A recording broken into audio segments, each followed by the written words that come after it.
Hi, I'm Meg Dendler. Welcome back. We're now on Chapter 16 of Why Kimba Saved the World. Chapter 16 is called Embarrassing Report.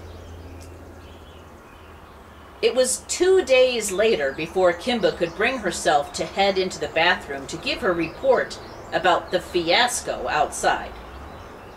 The family was gone and the house promised to be quiet for hours, so she decided to just get it over with. She knew that Regalis had been waiting expectantly for some kind of report. He had been very firm and unwavering about that. She had thought about what to say many times. Sitting in the middle of the bathroom floor, staring at the reflective surface of the mirror, she still was not sure. I was supposed to have enjoyed being outside, Kimba thought. I know that's what he wants to hear. If I tell him it was horrible, will I be letting everyone down? I don't want him to think I'm a silly child or afraid of my own shadow like Hero is. What if he laughs at me? Maybe if I pretend to be brave, it won't be so embarrassing. As long as he didn't laugh at her. She hated it when she did something clumsy and the family all laughed and felt sorry for her. Like falling off of the back of the sofa, or sliding on the kitchen floor when she meant to be running. It was the worst. This could be just like that. Poor Kimba, Regalis would think. There was no way she was letting that happen. Suddenly, Regalis appeared in the mirror, his green eyes sparkling and his whiskers seeming longer than ever. "Have you accomplished your mission?" he asked coldly. "Yes, sir," she answered quietly. "I was not able to get out through the window screen, but I found a chance to slip out when the human female, was bringing in the groceries. She never even noticed I was gone for several hours. I slipped back in when they gave the outside cat his food. They made a big fuss, but no one was terribly upset. I don't think they'll give me another chance to get out, though, since they always make sure to close the doors now." "Getting out again won't be necessary for the time being," Regalis said. "But now you can see how these humans are limiting your freedom. To be denied the opportunity to experience the independence that every cat deserves is a crime against nature." "Yes, sir," Kimba whispered, not sure what else to say. "I mean," Regalis continued, "you should have the right to be inside when you choose, and outside when it strikes your fancy. It's terrible to be locked up all day. Don't you agree?" Regalis pierced her with his stare, looking for her reaction. Kimba gulped and tried hard not to let her ears flush. "No one likes to be locked up," she finally replied. Regalis did that funny look off to the side, and then he said suspiciously, "What was the best part of your time outside, Agent Kimba?" Oh no, Kimba thought, he's got me now. There was nothing good about that time. What can I possibly say and not be caught lying? He's probably really good at catching a lie. Controlling her voice carefully, Kimba realized that she could say something that was true and might sound good enough. "The sky is really big," she said. "I never realized how big and blue and open it is. It doesn't look like that from a window." This was totally true. The vastness of the sky had been one of the terrifying parts of her outdoor adventure, but she didn't add that to her report. "Yes," Regalis said, seeming pleased. "The sky is wide and full of more things than you can begin to imagine. Your destiny lies in those skies, little white one." Kimba let out a deep breath. Phew! He had bought it. Regalis shifted his weight, and then spoke less intensely. "I would prefer to have had you take on many more practice missions and assignments, but time has grown short. The invasion is close, Regalis finally said. Invasion? Kimba asked. Yes. It will not be the first one, but we hope this time that it will be the last. Kimba waited, hoping for more information, but Regalis seemed hesitant to continue. You have done well at the very basic missions you were given. But are you ready for what lies ahead? Regalis asked. I don't know, Kimba admitted. What do I need to do? We have tried many times to bring all of our colonies to Earth, instead of just a handful or a ship at a time. This could be done only if we have the cooperation of the cats already present on Earth. With all the new technologies we have guided humans to create, there is finally an opportunity to communicate with all our agents worldwide. A source more consistent and reliable than mirrors or other reflective surfaces. But there are challenges, so we must move quickly. Wildcats are a problem because they don't want to listen to headquarters. They like running wild and don't want to change anything, much less have to interact with humans and make reports. They are already free, so we cannot count on them to help the rest of us gain freedom. Some house cats are even worse. They like being pampered and spoiled by the humans and don't want to help us.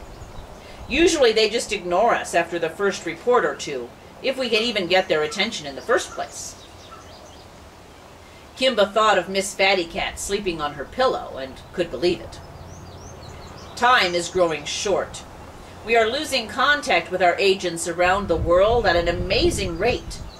Cats everywhere are forgetting who they really are. Living with humans used to be convenient, but we were still on the outside. Rarely was a cat considered part of the family, pets, and no more. Now all of that is changing. Homes grow more and more comfortable. Humans buy climbers and toys and even videos just for their cats to enjoy. What cat is going to want to escape from that? Freedom and independence are forgotten ideals. Cats are growing fat and pampered and soft. We must act now while there are still those of us who can. Regalis hesitated, watching Kimba's reaction. She was not sure what she was supposed to do. Outside and freedom had not proven to be as exciting as she had expected. But Regalis didn't know that. She stood tall and firm and hoped he didn't notice. Know who you are, Kimba. You and your sister have a destiny.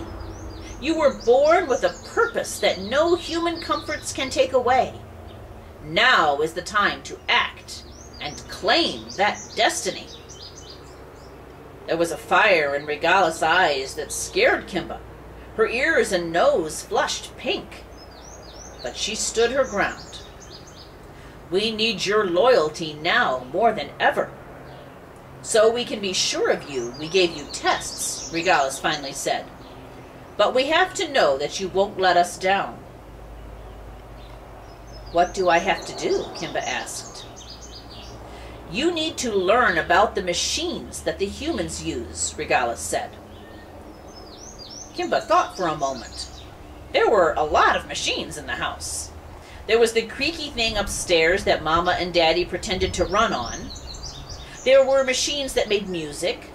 There were the TVs in almost every room.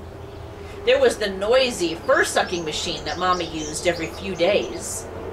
There was the machine that Daddy used to remove the fur from his face. Humans seem to need a lot of machines. Okay, but which machines? Kimba finally admitted. The ones with the keyboards, he answered. The ones that they sit in front of and type information into.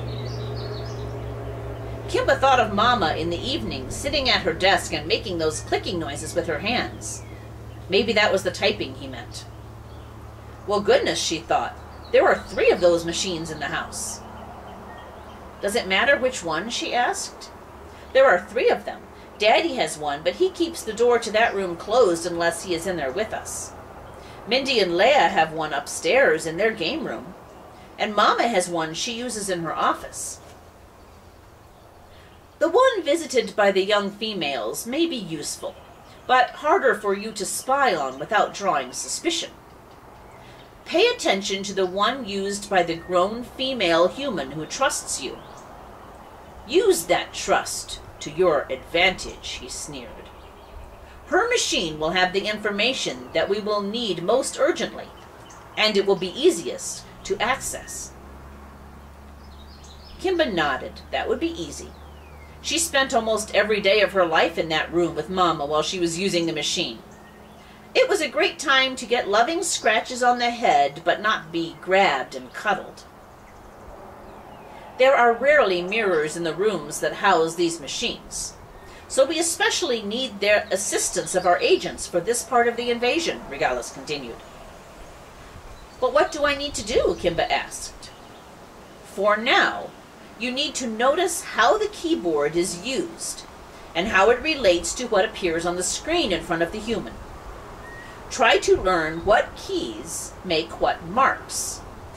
This will be important later. Okay, I'll try, Kimba assured him. Try hard, Regalis stressed. Also, watch what the human does with the thing they call a mouse. A mouse? Kimba laughed. Yes, Regalis said. We've never quite figured out why they call it that, but it is important to know how to use it. The way the human moves it relates to how to make things happen on the screen. And report back within 2 days, he stressed. Time is growing short. With that, the image of the daunting gray cat in the mirror faded. Kimba found herself alone in the quiet bathroom. The report had gone better than she had feared, and Regalis did not seem to realize that her outside mission had been a failure. He'd trusted her with another mission. That was good, wasn't it?